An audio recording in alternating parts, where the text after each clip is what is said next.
E pouca gente sabe, mas os problemas de coluna são o segundo motivo que mais levam pessoas ao médico. Ficam atrás apenas das dores de cabeça. Para falar sobre esse assunto, o programa Entrevista Especial conversou com um especialista, o Dr. Matheus Lopes. Confira. Doutor, nós estamos num momento em que os cuidados com a saúde estão sendo redobrados, principalmente por conta da pandemia. E a todo mês a gente também vê campanhas temáticas de problemas específicos. Só que como jornalista, como quem lê diariamente as notícias, pouco se vê sobre orientações ou campanhas sobre problemas de coluna. E primeiro, então, eu queria que o senhor falasse, contextualizasse, é um problema comum entre as pessoas no dia a dia, até por conta de algumas posturas, alguns procedimentos, comportamentos errados, mas que ainda não se tem o devido cuidado? Perfeito, excelente pergunta. A dor lombar em si, né, manifesta aí o principal problema de coluna que a gente vê, é a segunda maior causa de procura de atendimento médico, só perde para dor de cabeça, né? Então, durante a vida, pelo menos aí 80% da população vai experimentar em algum momento um episódio de dor lombar, tá? Pode ser isolado ou pode ser mesmo um problema persistente de coluna. E boa parte dessas dores vão ser devido a problemas mecânico-posturais, que a gente chama.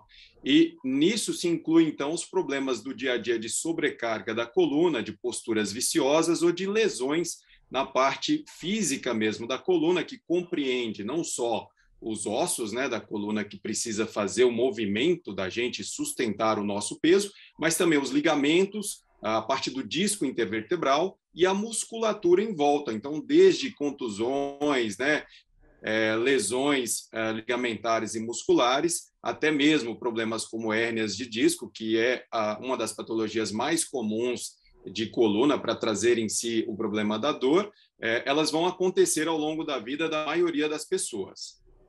O senhor citou um dado importante, é o segundo problema que as pessoas mais se queixam. Baseado nesse dado e nessa repetição, falta ainda campanhas de orientação, até por conta do poder público mesmo, da saúde pública?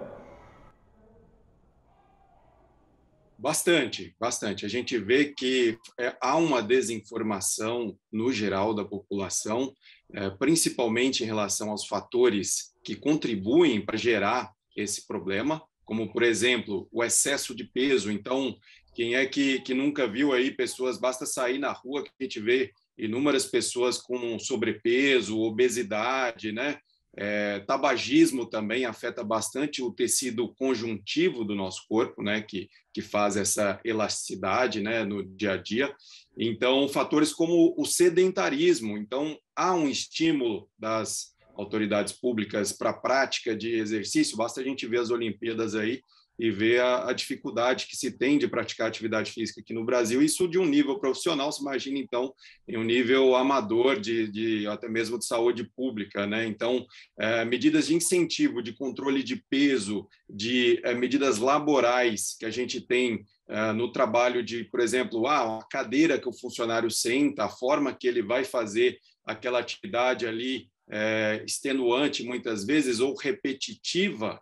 Então, isso ao longo de muitos anos, certamente pode trazer algum tipo de lesão no nosso corpo, que nada mais é do que um sistema mecânico, né, de sustentação e de resistência às cargas e forças que são aplicadas ao nosso corpo no dia a dia. Então, ao a gente estar sentado, então a gente está sustentando uma pressão na nossa coluna, na nossa bacia, né, e sobre os elementos que ali constituem a coluna. Então, é muito importante frisar que medidas não só de saúde pública, como até mesmo orientações familiares para as pessoas na sua casa, como, por exemplo, agora no home office, que se tem bastante gente trabalhando de casa.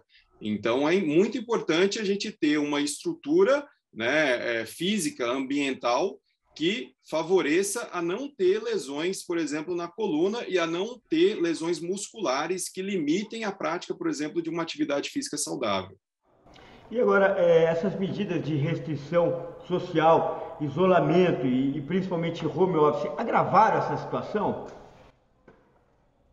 Sim, observamos no início, né, uma certa fuga dos pacientes do tratamento médico, né, então houve um absenteísmo importante de todas as patologias por um certo medo, receio de sair, e com as mudanças da rotina mesmo, além dos problemas psíquicos que a pandemia trouxe, como, por exemplo, aumento e muito da ansiedade, problemas de depressão, aí começaram-se, então, a ter as lesões musculares de pessoas que ficam o dia inteiro enclausuradas, né, em casa, sem praticar uma atividade física, sem se alongar.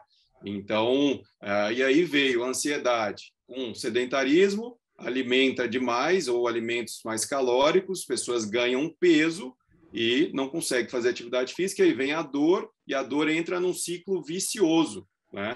Que aí culmina, então, a procura do atendimento médico por alguma lesão ou dor na coluna, que pode ser aguda ou crônica. Então, a dor que persiste, né, por mais de 3 meses é uma dor crônica, e essa dor traz muitos outros problemas do dia a dia. Então, a gente observa muito o aumento da dor crônica, agora já como uma complicação da pandemia, né? E pessoas que perderam o segmento no tratamento, que pioraram a sua saúde no geral.